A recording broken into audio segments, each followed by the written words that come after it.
This lawsuit arose from, well, it has a lot of history.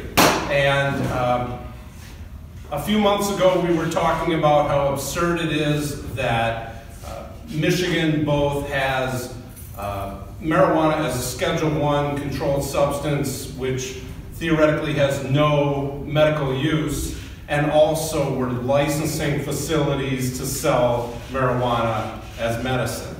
And we all believe that those two cannot stand together, that they are incompatible. And so here we are today. Mike, you want to talk about this? It's got a medical, legal identity with huge bureaucracies of the state, supervising and charging a minimum of $66,000 for you to open a dispensary to sell this weed that last year you could have been arrested and sent to prison for by the same people. You know, this whole thing is just totally horseshit, if I could use that. That's a technical term. It's hard to even fathom.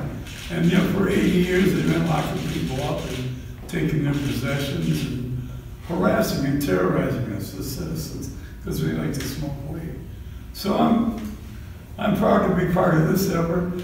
I want to be part of every effort to completely remove the police from our lives as regarding to marijuana. All right. They got nothing at all to do with marijuana. Well, 2018, when the administrative rules were supposed to be implemented to provide a mechanism for people applying to get licenses, the state at the same time acknowledged the principle that Michigan, to avoid a state of emergency so patients couldn't get their marijuana, needed to formulate emergency rules.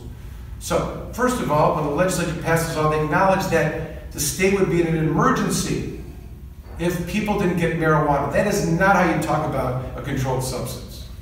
Secondly, the way that they dealt with it was that they allowed caregivers, who they vilified for the last however many years, to supply these places where patients would get cannabis. This is not a controlled substance. This is not how controlled substances are provided for patients.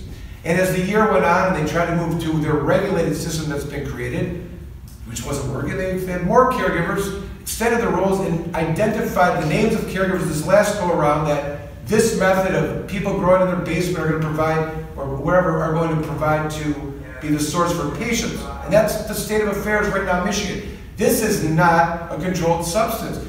The idea that someone would be growing an opioid Schedule 5 even and bring it into a pharmacy because they were running low on their meds is the scenario that would have to exist in order for marijuana to remain as a scheduled drug.